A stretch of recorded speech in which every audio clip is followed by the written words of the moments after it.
అందరికీ నమస్కారం అండి. Welcome to Dattavani world. ఈ వైభవలక్ష్మి పూజ అన్నది చాలా మంది చేసే ఉంటారు, కానీ కొంతమందికి వివరాలు తెలియదండి. కొంతమంది ఎలా చేయాలని అందరిని అడుగుతూ ఉంటారు. మీకు ఆ బాధ లేకుండా నాకు తెలిసినంత వరకు నేను ఈ పూజను ఎలా చేయాలన్నది నేను చెప్పాలనుకుంటున్నాను. వైభవలక్ష్మి పూజ చేయాలి అనుకున్నా అంటే ఫస్ట్ మనకి ఈ పుస్తకం ఉండాలన్నమాట. ఇది ఏంటిది?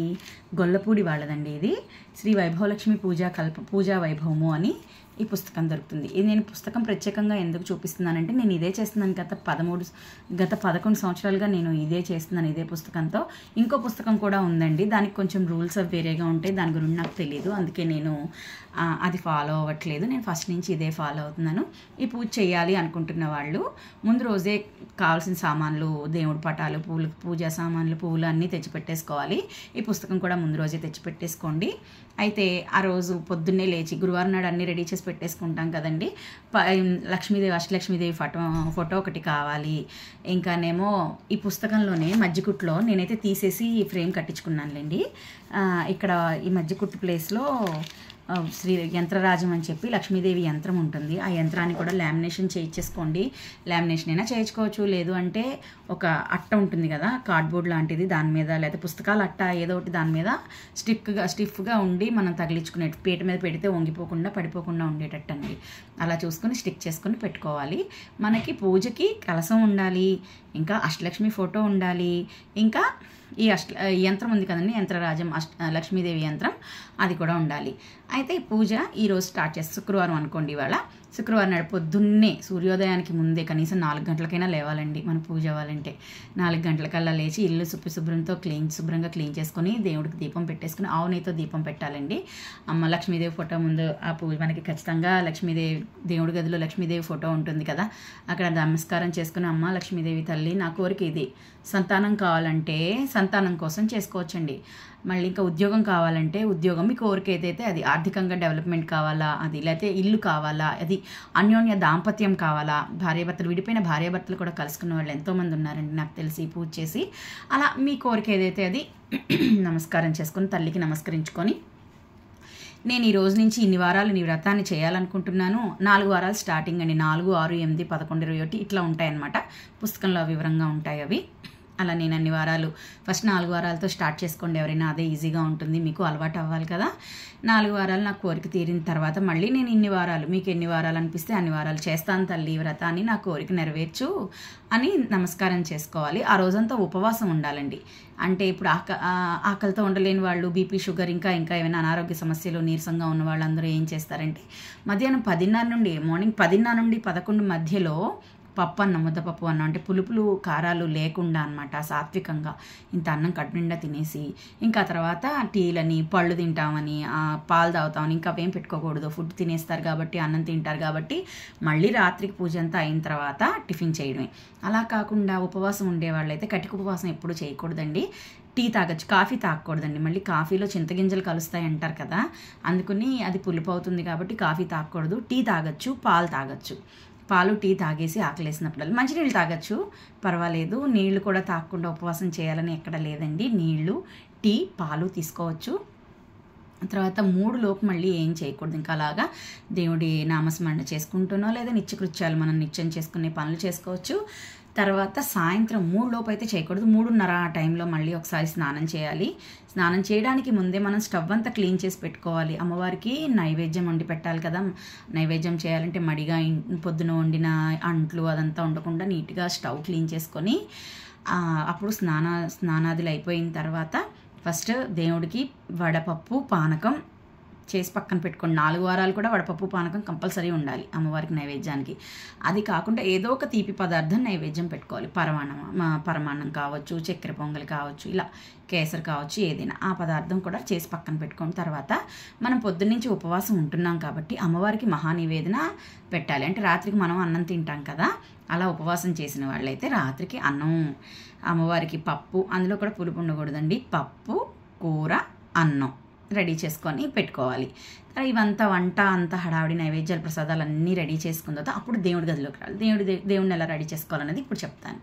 ఈశాన్య భాగంలో, దేవుడి గదిలో ఖాళీ లేదనుకోండి, హాల్లో పెట్టుకోవచ్చు. ఈశాన్య భాగంలో ఏదైనా కానీ ఈశాన్యంలో పెట్టుకోవాలన్నమాట. ఈశాన్య భాగంలో ఒకసారి తడిగుడ్డ పెట్టి అలికేసి దాని మీద ముగ్గు ఒక పీట వేయండి, పూజ పీట ఉంటుంది కదా, ముగ్గేసి ముగ్గు మీద పీట వేయండి. పీట మీద మళ్ళీ ముగ్గు వేసుకోండి చక్కగా అష్టదళ పద్మాలతో, పసుపు కుంకుమ బియ్య పిండితో చక్కగా అష్టదళ పద్మం వేసుకోండి. దాని మీద ఒక జాకెట్ ముక్క, ఎర్ర జాకెట్ ముక్క చక్కగా మంచిది కొని స్క్వేర్ షేప్లో మడత పెట్టుకోండి, పీట అంతా వచ్చేలాగా. మన దగ్గర పీట లేదనుకోండి, న్యూస్ పేపర్ అయినా కొంచెం 2-3 పేపర్లు వేసైనా ఇంకా చేసుకోవచ్చు. భక్తి ప్రధానం అండి, ఉన్న వాటితోటే మనం చేసుకుందాం. దాని మీద ఒక ఎర్రని జాకెట్ ముక్క మాత్రం కంపల్సరీ వేయాలి. వేసిన తర్వాత దాని మీద కలసను అమర్చుకోవాలి. కలస ఎలా పెట్టుకోవాలో తెలుసు కదా, వెండి, ఇత్తడి, రాగి కలస, అది లోహం ఏదైనా పర్వాలేదండి. ఆ కలసానికి పసుపు రాసి బొట్లు పెట్టి 4 వైపులా చెంబులో 4 తమలపాకులు ఉంటే తమలపాకులు, లేకపోతే మామిడి రొబ్బలు ఉంటే మామిడి రొబ్బలు పెట్టి దాని మీద కొబ్బరికాయను పెట్టి దాని మీద ఎర్ర జాకెట్ ముక్క, ఇప్పుడు పీఠం మీద ఎర్ర జాకెట్టే పెట్టాం కదా, అలాగే కలసం మీద కూడా ఎర్ర జాకెట్ ముక్క పెట్టి దాని మీద ఒక ఎర్రని పుష్పాన్ని గుచ్చినట్టు ఇలా పెట్టాలన్నమాట. అంటే ఎందుకు ఎరుపు అని చెప్తున్నానంటే అమ్మవారికి ఎరుపు అంటే చాలా ప్రీతండి. అందుకని ఎర్ర అక్షంతలు, ఎర్ర పువ్వులు, ఎర్ర జాకెట్ గుడ్లే వాడుతున్నాం మనం ఇందులో. ఎంత ఎరుపు పువ్వు వాడితే అంత అమ్మవారికి ఇష్టం అనమాట. సరే, కలసాన్ని అమర్చేసుకున్నారు కదా, కలసం వెనకాతల అష్టలక్ష్మి ఫోటో ఉంది కదా మన దగ్గర, అష్టలక్ష్మి ఫోటో ఒకవైపు, ఇంకోవైపు ఏమో యంత్రాన్ని స్టిక్ చేసుకోమని పెట్టి చెప్పాను కదా, లామినేషను పేపర్ మీదో అట్ట మీదో స్టిక్ చేసుకోమన్నాను కదా, వాటికి కూడా అలంకారం చేసి పువ్వులు పెట్టి, ఎర్ర పువ్వులేనండి అవి కూడా, ఈ పూజ అంతా ఎర్ర పువ్వే వాడాలి. తర్వాత పసుపు వినాయకుడిని కూడా పెట్టుకోవాలి. వినాయకుడికి తెల్ల పూలు అంటే ఇష్టం, తెల్ల పూలు లేకపోతే స్వామికి కూడా ఎర్ర పూలు ఏ రంగైనా పర్వాలేదు, ఎర్ర పువ్వు అయినా సరే వేసి పూజ ఉంచుకోవాలి, పూజ చేసుకోవచ్చు. తర్వాత ఇంకా పూజ ప్రారంభించాలి. పూజకి ఆవు నేతినే వాడాలి. పూజ 6 గంటలు, సూర్యాస్తమయం ఎప్పుడైతే అప్పుడు చేయాలండి. డే లైట్లో సూర్యోదయంలో ఉండగా, సూర్యుడు ఉండగా చేయరు. 6-6:30 తర్వాత సూర్యాస్తమయం అవుతుంది కదా, చేసుకోవాలి. తర్వాత అన్నీ కూడా ఈ పుస్తకంలో వివరంగా, మీరు ఈ పుస్తకం కొనుక్కున్నారంటే 1 వీక్ బిఫోర్ కొనుక్కున్నారనుకోండి, చక్కగా ఈ పుస్తకంలో వివరాలన్నీ నేను చెప్పినవి ఏమైనా మిస్ అయితే కనుక మీరు అన్నీ చక్కగా మీ అంతటా మీరే చేసుకోవచ్చు. కష్టంగా కూడా ఉండదు, చాలా సింపుల్గా ఉంటుంది. కొంగు బంగారం అండి ఆ పూజ. అమ్మవారు మనం చేసిన పూజ కరెక్ట్గా చేసి భక్తితో చేస్తే ఆ తల్లి మనం కోరిన దాన్ని ఖచ్చితంగా నెరవేరుస్తుంది. నా స్నేహితుల్లోని చాలామంది, నేను చాలామందికి చెప్పాను, చేయించాను కూడా. మా ఇంటి దగ్గర నా ఫ్రెండ్స్ తోటి, ఇంటి చుట్టుపక్కల వాళ్ళతోటి చేయించాను. పిల్లలు లేని వాళ్ళకి పిల్లలు, ఆర్థికంగా దెబ్బతిన్న వాళ్ళకి ఆర్థికంగా డెవలప్ అయ్యారు. అలాగే వ్యాపారంలో అభివృద్ధి కావాలనుకున్న వాళ్ళు, సొంత ఇల్లు కావాలనుకున్న వాళ్ళు కూడా ఈ వైభవలక్ష్మి వ్రతం చేసి వాళ్ళ కోరికను నెరవేర్చుకున్నారు. నేనే ఎగ్జాంపుల్ అండి, నేనే ఎగ్జాంపుల్. మాకు సొంత ఇల్లు లేదు. మేము చిన్నప్పటి నుంచి కూడా అద్దింట్లోనే, నా చిన్నతనం అంతా అద్దింట్లోనే జరిగింది. ఆ తర్వాత నా మ్యారేజ్ అయిన తర్వాత కూడా నా హస్బెండ్ కూడా అద్దిల్లే అనమాట. అయితే నాకు నేను చిన్నప్పుడు ఎవరో ఈ పూజ చేస్తుండగా నేను చూశాను. నేను కూడా చేస్తే బాగుంటుంది కదా అనే ఉద్దేశంతో ఈ ఫస్ట్ 4 వారాలు నేను సొంత ఇంటి కోసం అనే చేశానండి. అయితే అది జరిగిన, ఈ పూజ చేసిన రోజు నుంచి కొద్దిగా మా ఆర్థిక పరిస్థితి కొంచెం ఇంప్రూవ్ అవుతూ వచ్చింది. ఆ తర్వాత వచ్చి మా ఆర్థిక పరిస్థితిలో కొంచెం మార్పు వచ్చిందని చెప్పాను కదండి. ఆ తర్వాత 2 సంవత్సరాల తర్వాత మేము ఒక చిన్న సైట్ తీసుకొని, చిన్న ఇల్లు కట్టుకొని, ఇప్పుడు 3 years కట్టడం అంతా అయిన తర్వాత ఒక 3 సంవత్సరాల తర్వాత సొంత ఇంటికి వచ్చేసాం. అయితే ఈ మధ్యలో ఏమైందంటే, నాకు ఫస్ట్ ఒక బాబు అండి. ఆ బాబు తర్వాత మళ్ళీ నేను సెకండ్ కూడా అందరూ నాకు బాబే అన్నారు. కానీ నాకు చిన్నప్పటి నుంచి కూడా ఆడపిల్లలంటే ఇష్టం. కానీ ఈసారి కూడా బాబు అనేసరికి కొంచెం డిసప్పాయింట్ అయ్యి, నేను అమ్మ లక్ష్మీదేవి నాకు ఆడపిల్లలంటే ఇష్టం, నీ రూపం నాకు కావాలి అని దండం పెట్టుకొని నేను మళ్ళీ 4 వారాలు చేశానండి. చేస్తే నాకు అప్పుడు తర్వాత ఆడపిల్ల పుట్టిందండి. శుక్రవారం నాడు మార్నింగ్ 9 గంటలకి నాకు ఆడపిల్ల పుట్టింది. ఆ పాపకి అమృతవర్షిణి అని పేరు పెట్టుకున్నాను. ఇప్పుడు ఆ పాపకి 11 సంవత్సరాలండి. ఇంకా అప్పటి నుంచి కూడా నాకు ఒక పక్క సొంత ఇల్లు ఇస్తే అమ్మవారి పేరు పెట్టుకుంటాను, ఆ ఇంటికని మొదటి దండం పెట్టుకున్నాను అని చెప్పాను కదా, అలాగే మా ఇంటికి శ్రీ వైభవలక్ష్మి నిలయం అని పేరు పెట్టుకున్నానండి. ఆ తర్వాత పాప పుట్టిన దగ్గర నుంచి నేను వైభవలక్ష్మి వ్రతం చేస్తానని అమ్మవారికి మాట ఇచ్చాను. అలాగే ఇప్పుడు 11 సంవత్సరాలుగా నేను ప్రతి శుక్రవారం ఏదో ఒక్కొక్కసారి ఊరు వెళ్ళినా, ఏమన్నా అనివార్య కారణాల వల్ల ఏమైనా చేయలేకపోతున్నాను, అంతేగాని లేదా కంపల్సరీగా మా ఇంట్లో వైభవలక్ష్మి పూజ నేను చేస్తానండి. నిన్న శుక్రవారం కదా, నేను నిన్న కూడా ఈ పూజ చేశాను. నిన్నే వీడియో చేద్దాం అనుకున్నాను కానీ నాకు టైం కుదరలేదండి. రాత్రి కదా, సాయంత్రం కదా పూజ చేయడం, పూజ అయ్యేసరికి లేట్ అయ్యింది. ఇంకా శ్రావణ మాసం వస్తుంది. మీ అందరూ కూడా ఈ పూజ చేసుకొని నేను ఎలా లాభపడ్డాను, నా స్నేహితులు, నా చుట్టుపక్కల వాళ్ళు ఎలా ఈ పూజ చేసి వాళ్ళ కోరికలు తీర్చుకున్నారు, అలాగే మీరు కూడా చేస్తారని చెప్పి, మీ కోరికలు కూడా తీరుతాయని చెప్పి చేసుకునే వాళ్ళకి అవకాశం ఉంటుంది కదా శ్రావణ మాసంలో, ఇంకా మంచిదనే ఉద్దేశంతో ఈ వీడియో చేస్తున్నానండి. అయితే సాయంత్రం ఇదంతా దేవుణ్ణి అంతా అలంకరించుకోవడం వరకు చెప్పాను కదా. ఆ దేవుణ్ణి అలంకరించేసుకున్న తర్వాత పూజా విధానం అంతా ఇదిగో ఈ పుస్తకంలో ఉంటుంది.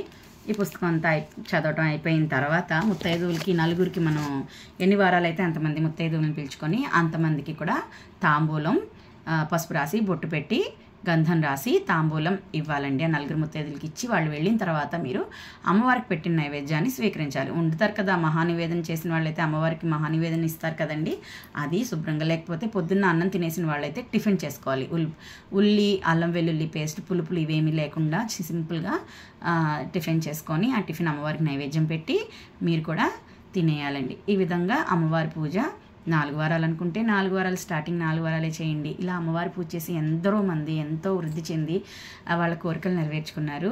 మీరు కూడా చేస్తారని నేను అనుకుంటున్నాను. అమ్మవారి కటాక్షం అందరికీ దొరకాలని కోరుకుంటున్నాను. ఈ పూజ మళ్ళీ ఇంకా ఎలా చేయాలి, ఎలాగా ఇంకా డీటెయిల్డ్గా నేను ఇంకొక వీడియో చేస్తానండి.